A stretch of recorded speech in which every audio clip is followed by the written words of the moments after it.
ยินดีต้อนรับท่านผู้ชมเข้าสู่การเดินทางสุดทรหดตดแตก Boy Allow the world แถวนี้มีเลขไหลไว้การ์ดมันเป็นจะได้ความรู้สึกไอ้ไปวะเคยเจอผีไว้ตอนกลางคืนอ้าวไปจะไปเสร็จไปละหลงทางแล้วเขาน่าจะมาฮอดแล้วเนาะในเบื้องไกลๆเบื้องความอุดมสมบูรณ์มีฮอดกบ เต็มเลย โอ้ปู่ใหญ่เด้ให้เดี๋ยวที่จับเอามันก่อนเด้ทางงามมันต่ำ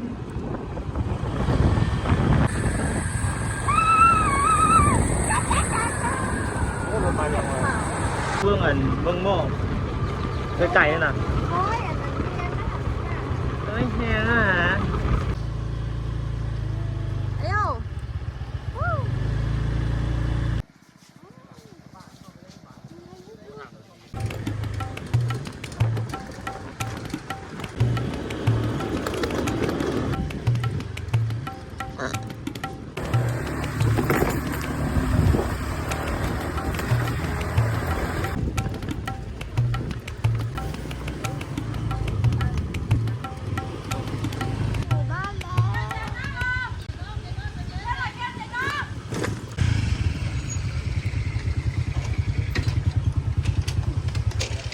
ตอนนี้เขาเอารถมาจอดเนาะอยู่บ้านภูเก้านางแขวงเวียงจันทน์นี่กำลังสิไปบ้านไอ้องค์เลี้ยวไปแบกเครื่องแบกของจัดเครื่องจัดโมเมน จัดเครื่องจัดของอยู่นั่น แล้วเขาก็สิขึ้นภูอีกจักหน่อยเนาะ วันที่ไปตัดเสาอ่ะ ตัดสวาแดด ไปนอนอยู่นั่นคืนหนึ่ง แมน เอาเต็นท์อุปกรณ์แคมปิ้ง ตอนนี้คือชอบเนาะต้องไปพักอยู่บ้านเราก่อน ประมาณ20 หรือ 30 นาทีเขาจึงได้ขึ้นไปตัดสวานี่ทีมงานของเขา ใช่โอเคบอกเด้อ เซฮายใส่กล้องหน่อยดู ให้อย่างรีบเต้นอย่างวะเต้นเสือกตีบานโอ้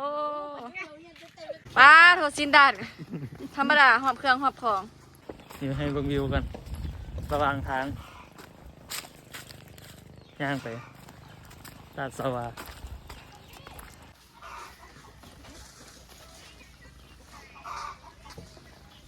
เขาคิดว่าเขาใกล้แล้วเด้ใกล้ชิฮอดบ้านไอ้กงเลี้ยวเนาะยังสิ เอาไปทางไหนทางบุ้งขวาไปจี้ เด้หลงทางมาตายแล้ว เรียกว่าพาเที่ยวถุงเทนนี่ทาง อันบ้านอันนี้มันเป็นบ้านชนเผ่ากันวะ อันนี้บ้านไอ้อยู่นี่เม่นส้นเผายูเนียนหรือว่าส้นเผายาวเนาะ 100%เลยคนลาวเอาห้องยาวเนาะแต่ว่าคนต่างประเทศว่าห้องยาวเขาจะบ่ฮู้นะเรียกว่าส้นเผาเฮาส้นเผาเมียนนี่จะมีอยู่เกือบทุกประเทศเลยในโลกหลายประเทศแบบแปรหลายแต่ว่าหลายที่สุดมันอยู่จีนกับเวียดนาม ว่าเมียนนี่จะฮู้พวกเราจู่เฮาอันแซ่อันตัวเขียนเป็นของจีน อ๋อ ภาษาจีน บอกไล่ลงว่าเป็นภาษาสบายดีเป็นภาษา อีเมียน ลงเฮ็นมัวตอยมัวตอยลงเฮ็น โอเค แปลว่าอันแปลว่าตัวเขียนนี่เขียนนั่นคือกันอันเดียวกันอ่านออกคนละเสียงแต่อันเดียวแปลกอันเดียวกับจีนนะ เราต้องได้ขี่เหงือข้ามน้ำเงิมเพื่อไปฮอดจุดฮอดแล้ววันนี้ ขึ้นมาเลย ขึ้นแล้วอ่ะ เลย นั่นนี่ก็ได้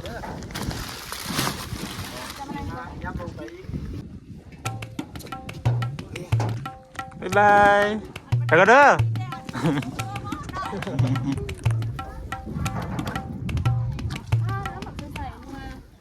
นี่เรากำลังเดินทางไปบ้านดาวาเนาะทางไปจุดยางเราได้ขี่นะครับนี่เป็นน้ำมือแต่แม่ถ่ายได้บอก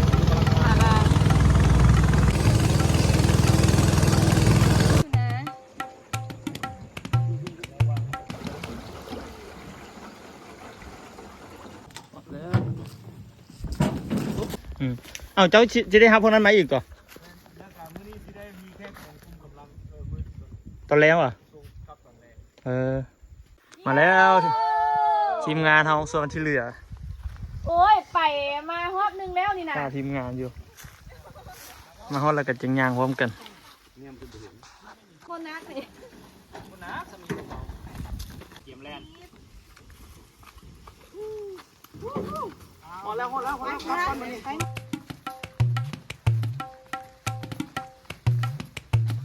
อันนี้เสียงเปิดปลาทำกระเบื้องเดี๋ยวหาปลา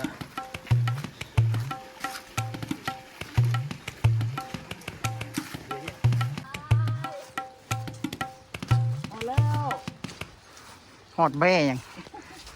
นั่งพักเนาะ เพียงหน้าเนี่ยบ้านพักโฮมสเตย์ เนี่ยแล้วโฮมสเตย์แล้วนี่นะโอเคไปต่อ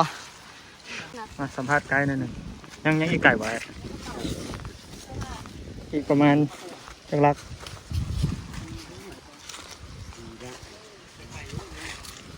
สี่ลัก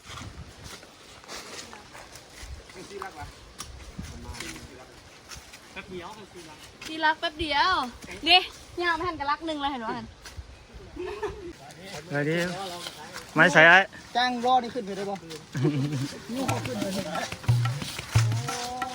ดูสาวงามดิ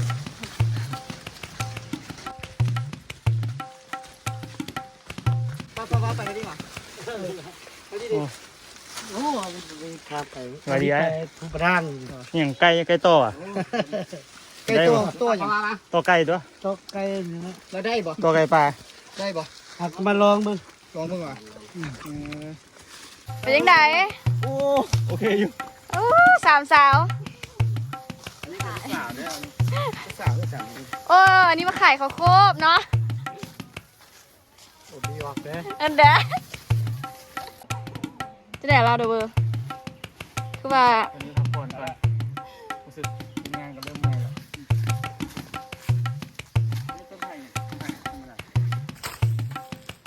เบิ้งแถวนี้มีกระป่ากล้วยเยอะมากกินมะกรูดเนี่ยเข้าครึ่งทางแล้วมันเข้าครึ่งทางแล้วคือไปเถอะเมื่อพันโอ้ครับนะให้ท่านผู้ชมเบิ้งวิวห้องหอบบรรยากาศธรรมชาติภูผาป่าดงแม่น้ำลำเซ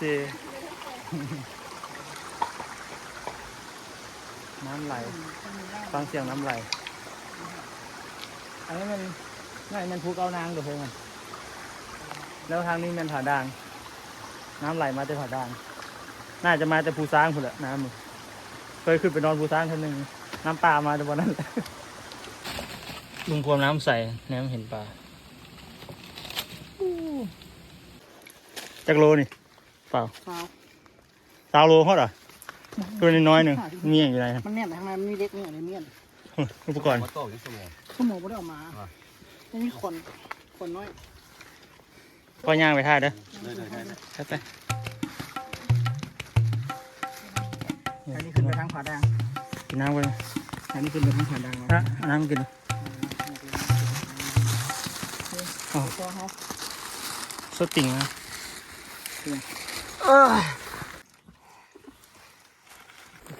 ย่างต่อตอนไหนก็ฮอดให้กำลังใจตัวเอง ไป แต่ก่อนวัด ไป ลงห้วยขนาดอยู่ห้วยอันท่ามูกันเด้อ มันมีห้วยเนาะอันนี้นี่ย่างซื้อไปเลยบ่อย ย่างซื้อไปเลย อีกประมาณจักแมตรฮอดห้วย ประมาณ200 200 เมตรอีกเดียวเนาะเชื่อเดี๋ยวไปท่าอยู่ห้วยเด้อค่ะไปเดี๋ยวเขามีกลุ่มหนึ่งย่างไปก่อนแล้วแต่ว่าตอนนี้กลุ่มหนึ่งอยู่ทางหลังแต่เขาอยู่ทางที่ระหว่างกลางเดี๋ยวที่ย่างไปท่าใจเขาอยู่ห้วยข้างหน้าเวลามีห้วยเนี่ยเขาไปรินน้ำยังกันน้ำคือจะเย็นดีนี่ก็เดือน12ต้นเดือน12รู้สึกว่าน้ำบ่ค่อยมีเลยน้ำแห้งปาซิเวียรินน้ำแต่ว่าได้ยินเสียงน้ำอยู่ไกลๆทุกคนตอนนี้ได้ยินเสียงน้ำบ่เสียงน้ำรู้สึกว่าดังแห้งขึ้นเขาน่าจะฮอดห้วยที่ว่าไอ้ไกด์นำทางบอกเขามาท่าอยู่นี่แหละไป ลุยน้ำนะก่อนนะตัวคอย ห้วยข้ามไว้ไปทางนี้ ข้ามทางนี้ เฮ้ยไปทางไหนต๊อบทางขวามือมุตี้ โอ้ทางขวามือพุ่น ทางนี้รถโคตรไปทางนี้ก็น่าจะได้นะนี่ย่างตามก้อนหินนี่ไปมืดเหรอ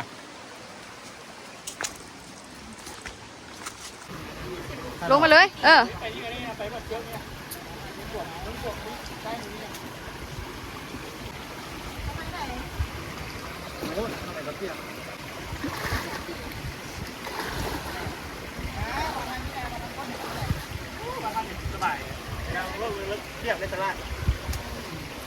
เจ้าไตมาก้อนหิน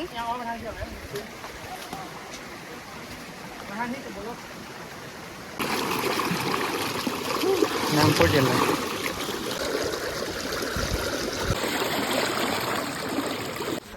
ได้ยินเสียงน้ำเลยฮอดหลอนนี่เราก็คิดว่าโมเมนเนาะนี่เนาะอันนี้มันห่างตาดที่สุดที่สุด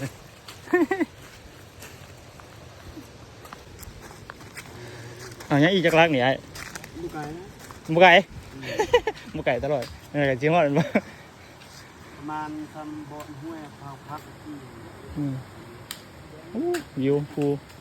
ผาด่างตัวนั้น ข้าร่างไปคนละทาง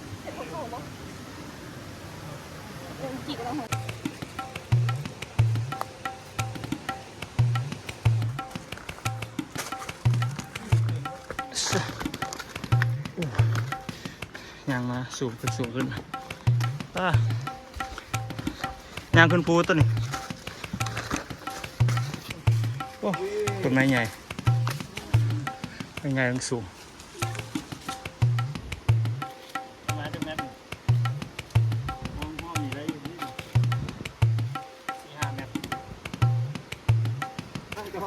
เดี๋ยวไหน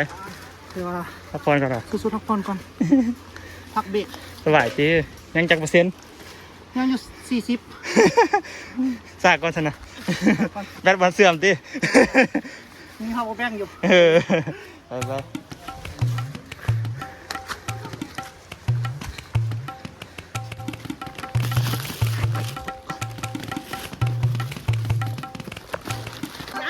เอาไปยังล้มว่ะ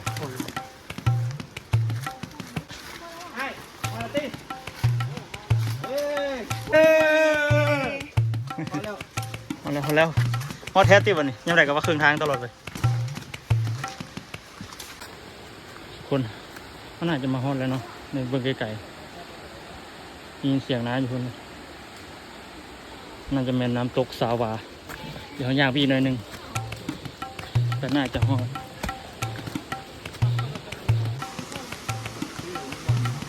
ไปดีกันเหรอ นอนก่อนแม่จะคืนจังเลยภาษาย่างมาไปไกลๆเลยนอนก่อน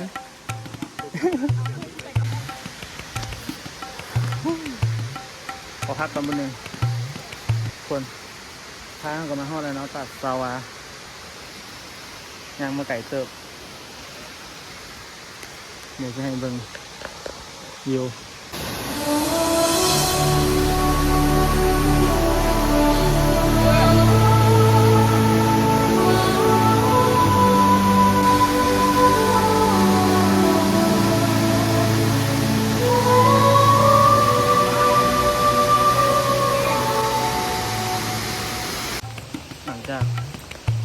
ถ่ายรูปอยู่ตัดสวาทางลุมเนาะเรียบร้อยแล้วเราก็ขึ้นมาถึงเพื่อที่ไปซอบบอลแคมปิ้งแรงทางขึ้นมาก็ถือว่ายากเป็นความเป็นความไม่ขี่ใครจะว่าวันนี้ทางมีคันไดอย่างไรบ้างล่ะ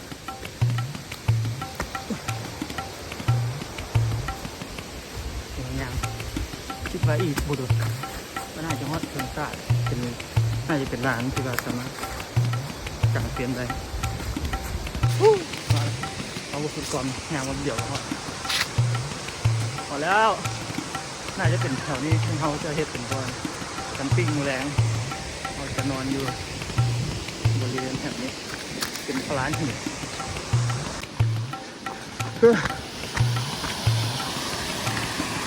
อันนี้มีอย่างนี้โอ้น้อยเทิงอะไรเตี้ยจำได้คนหินเดียวมาใหญ่ๆนี่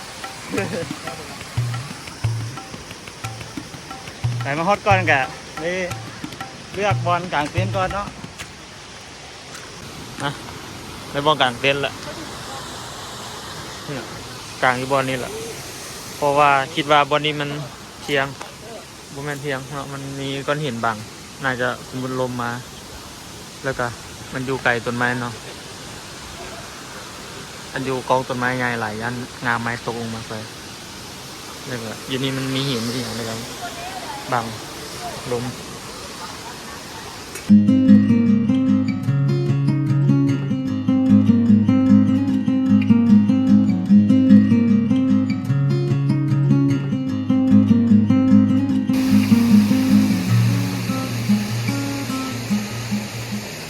เราต้องยังขึ้นไปอีกไปเบิ่งจุดชมวิวอีกจุดหนึ่งคืออยู่ทางเทิง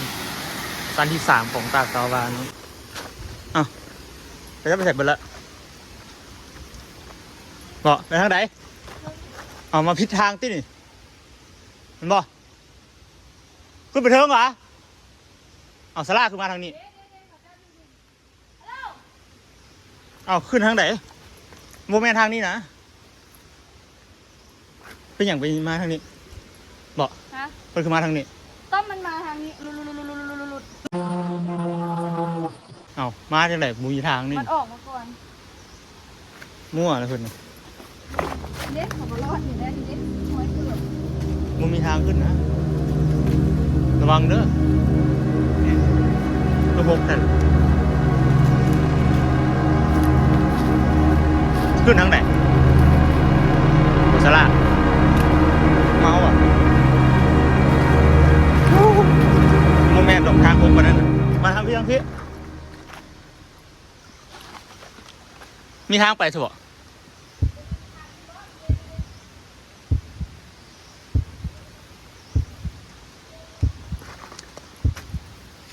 หลงทางแล้ว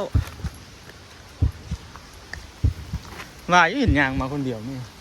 มีทางวะมีกับทางตาล่าดงไปเด้อคนเดียวเพิ่นน่ะหมูทางไม่อย่างที่หลงป่าแหละไม่อย่างกับบ่มีอันให้แน่นตายคาป่าแล้วลง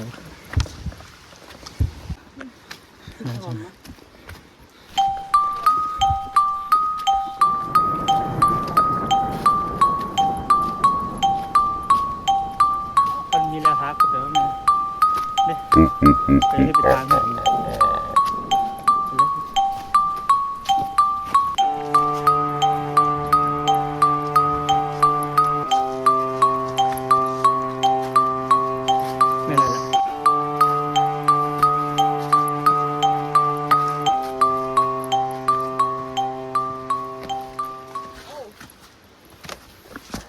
โอเค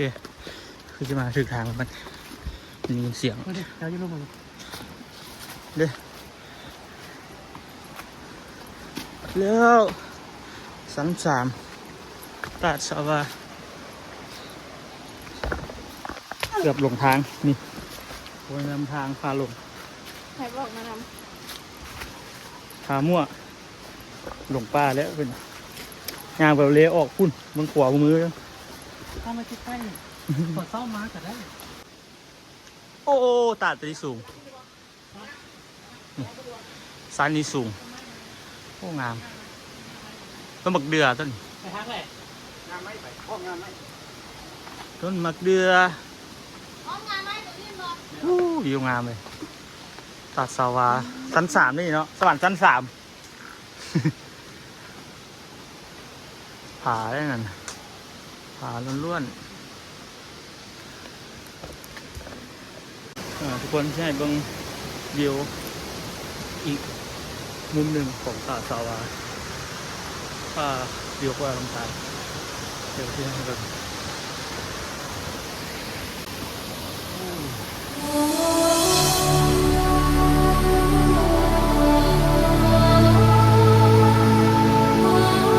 ความสูงน่าจะรู้50 เมตร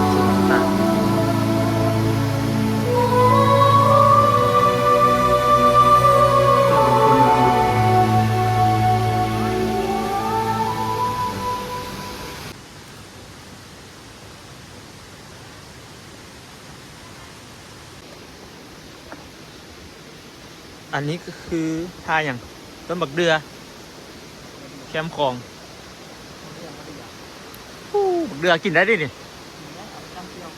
กินได้ปะเอาไปกินที่สันเอาไหมบักเดือปลาโอ้ท่านผู้ชม พอสิ พ่อนี่นี่ ขอปลา เอ้ยพ่อแม่นมักตาว ที่บอก ไม่ใช่บอก มักตาว ดาวอะไรก็โคตร เอ้ามันคือน้อยแถมวันใหญ่ เอาเบอร์นั้น ดาวเขากินเส้นน้ำหวานนะ น่าจะบอกมันใหญ่กว่านี้ อันนั้นบักตาลอันนั้นน่ะไม่ใช่ไม่ใช่บักตาลอันนี้บักตาว ตัวนั้นหั่นซุกแล้ว อ๋อ บิดเอาแล้วก็เขาไปต้ม นี่ยังล้างผักข้าวยังไปเฮ็ดยัง ฮะ เอาไปเฮ็ดยังกิน นี่แม่ที่กินพันเฮ็ดต้องล้างผักไว้อันนี้ผักพันล้างแบบโคตรเย็นเลย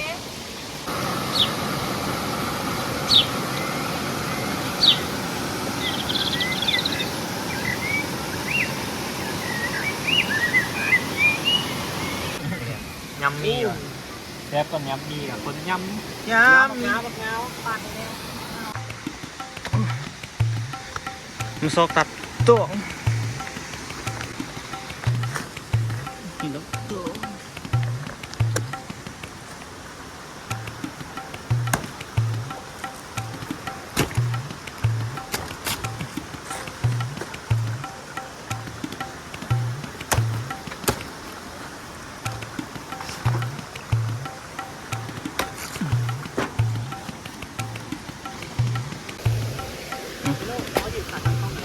เอาไหมกระเจ้ายุลุมพุ่นอ่ะโอ้ไหล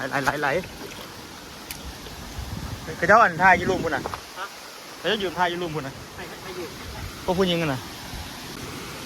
ใบตองที่ใบตัดมาเมื่อกี้นี้เอามาไว้ห้องอาหาร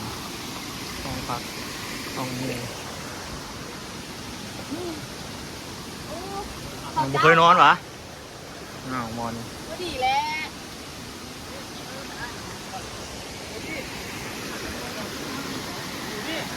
ถ้าล้างมีดให้หน่อยเด้อล้างมีดให้หน่อย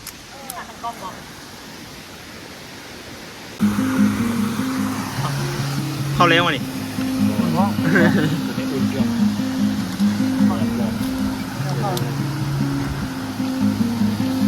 ถ้าอยู่ซ้ายเกี่ยวรู้สึกมึนๆเลยยังไม่ต้อง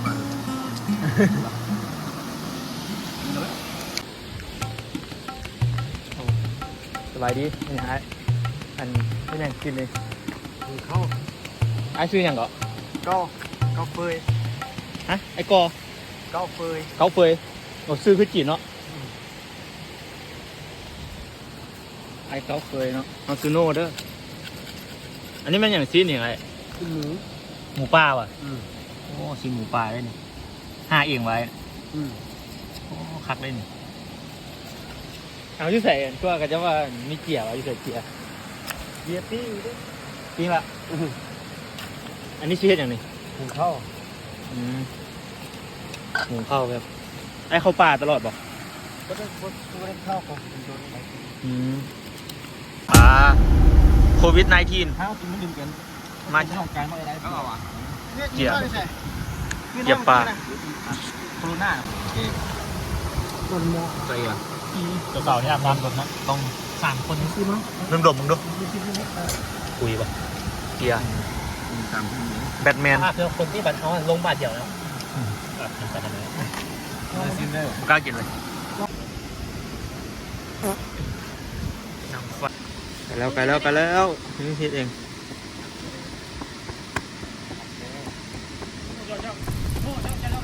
มาแล้ว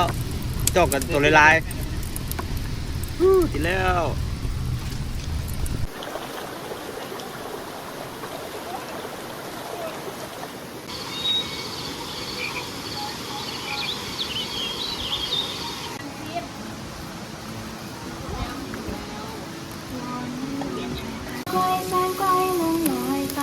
สุกกว่าได้นี่นะนี่พูดหรอ แล้วเนี่ย มาเด้อมานางเด้อ กินก้อนผู้ใดกินแบบ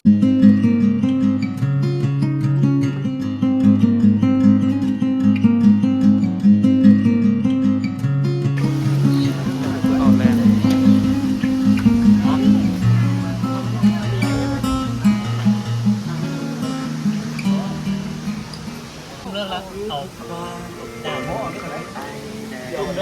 ด้านหม้อด้านไก่หม้อจุ่มเลยหม้อจุ่มแป๊บเดียวครับหม้อเดียวนั่นดอกหม้อดอก เอามานี่อันเอาว่าสิไปคีบน้ำแม่ ไม่คนบ่สำคัญ ฉันก็อยากมีส่วนร่วมนะ ทำก่อนเดี๋ยวถ้าใจกระปูโอ้ กูหิน เฮ้ยไหลจับกันเลยวะนี่ไอ้ มามา เอามือใส่นี่มันนี่บ่ มีแท้มีแท้ลองใส่เลย แห้งบ่ เย็บไปแล้วไปขาดเลือดไปแล้วมาจะไปหาเย็บมาเลยทาย งับ ปูน้องบอกไงเนาะเบิ้ง เอามือใส่ดูเอามือใส่ดูบ้านนึง เบิ้งฝ่ามือกับอันน่ะเบิ้งกระปูผมบอกไง เบิ่งความอุดมสมบูรณ์มีฮอตกบเข้ามาเต็นท์โอ้โดนหนีแล้วไปแล้ว ไม่ใส่มันเข้าลูกเข้าเต็มก่อน บอลออกไปนอกคุณป้านี่นะเต็มเลยกบอึบกบ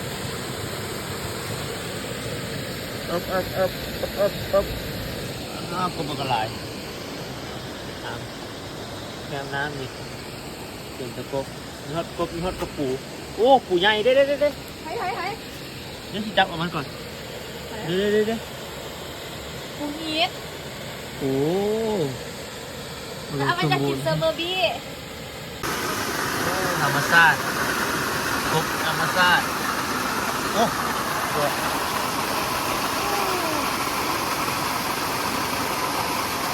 กบเต็มเลยมันอ่ะมีน้ำซุปดาวาดูกบด้วยนี่จับกบจับเกี่ย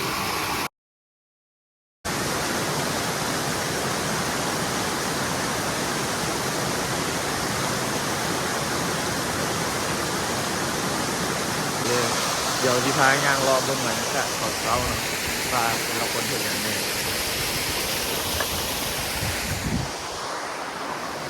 ล้างเสร็จหม้อสวัสดี morning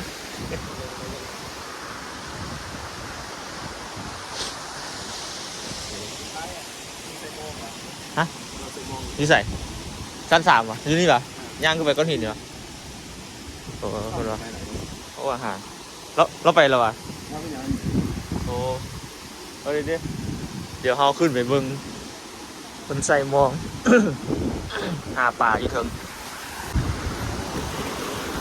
ได้ไหม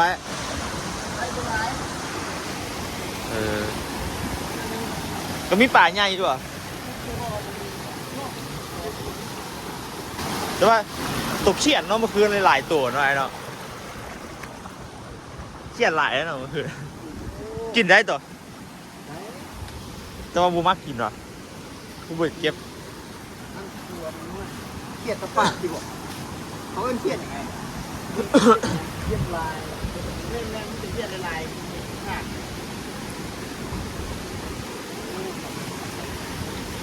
จริง แต่ว่าลายมันคือกบเนาะเขียนเนาะ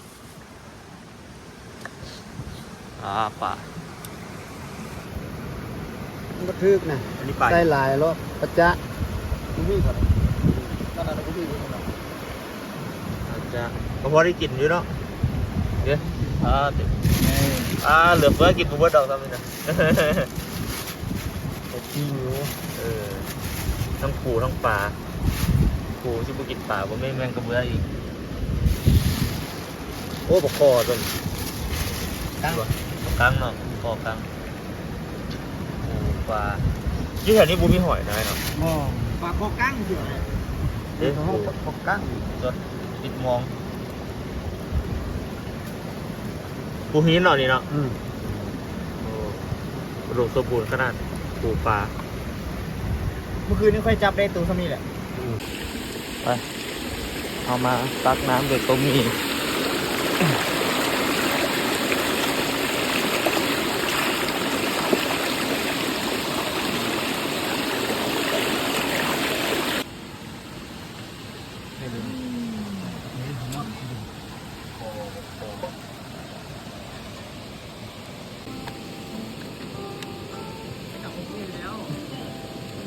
เปล่าอยู่ก็มี ล้างให้ล้างมาเนาะ ข คืนน้ำมืดคนน้ำกันเห็นยังพาอยู่ไก่น้ำมัน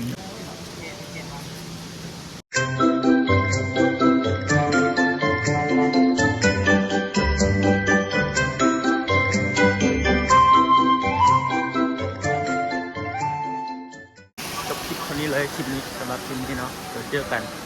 คลิปต่อไปอีพีต่อไปว่าจะเป็นสถานที่ใดฝากกดตามกดไลค์กดแชร์ด้วยเด้อโอเคเดี๋ยวเจอกันคลิปหน้า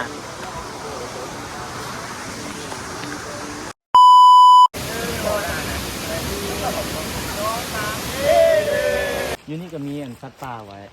สัตว์ป่าฮะกระหอกเห็นบุมีสัตว์ใหญ่ว่ะตัวกวางตัวฟ้านตัวอย่างบุมีว่ะ ปานมีหมูเท่อยู่เทิงพุทธ หมูป่าก็มีเนาะอันแล้วพวกอันเป็นสัตว์กินเนื้อเด็กเป็นเสือเป็นหมูเพื่อนว่าหมาป่าหมาในเนี่ย มามีมันใน เขียดนี่มันอ้ายยางเลาะเบิ้ลเหรอวะขาไม่อย่างแถวนี้ก็ขึ้นได้มันบอกก็มีทางขึ้น ไอ้กูก็ขึ้นได้นางนี่แหละกูก็นางนี่ขึ้นเลยบอกได้มีทางขึ้นบอกมีจุดชมวิวบอกมีขึ้นไปแล้วมันจะเป็นปลาแป๊กเป็นบนเที่ยง บอก จะหากบนหินกว้าง บูมีวิวไหมบอก บ่มี มีแต่ปลาแป้งกันบอก มีแต่ปลาแป๊กเป็นนอนแค่ดูน้ำมันหน้าเนาะ ขึ้นใช้เวลาจากชั่วโมง ประมาณ4 ชั่วโมงนี่แหละ เป็นภูเก้านางเนาะขึ้นไปแต่ว่าบูเห็นวันบูมีจุดชมวิวเนาะเป็นป่าเบิด ปลาแต่มันมีปลาแป๊กกันบอกปลาแป๊ก แถวนี้มีเหล็กไหลไว้บูมีว่ะเอ้าคือว่าภูเขาควายก็จะว่ามีเหล็กไหลตัวมีประวัติ เราว่าที่นี้ ว่าถามหาเหล็กไหลเยอะบ่เหล็กไหลเพราะว่ามีคูเหล็กไหลบ่เจอเหล็กไหลเจอแต่น้ำไหลนี่เด้อน้ำไหลไอ้ก็เคยมานอนป่าคนเดียวบ่มาหาสัตว์ป่าอย่างไปวะเคยเจอผีวะไอ้ตอนกลางคืนบ่มีวะไอ้บ่เชื่อเรื่องผีวะว่าตัวนี้เขาเอิ้นเครียดอย่างไรเครียดอย่างนี้เท่านี้เครียดปลาอย่างเครียดผาอย่างเครียดภูเก้านางเนาะเก้านางนี่มีประวัติบ่จังซื้อภูเก้านางไง ที่มันมีผู้ปั้นเป็นพระเป็นอันเป็นที่ก็องค์อยู่เถิด ว่ามีหุบปั้นสิวะอ้าวเดี๋ยวนี้ยังบ่ เอาไปเมื่อละ โอ้ มีแต่ทำชื่อแล้วอยู่นี่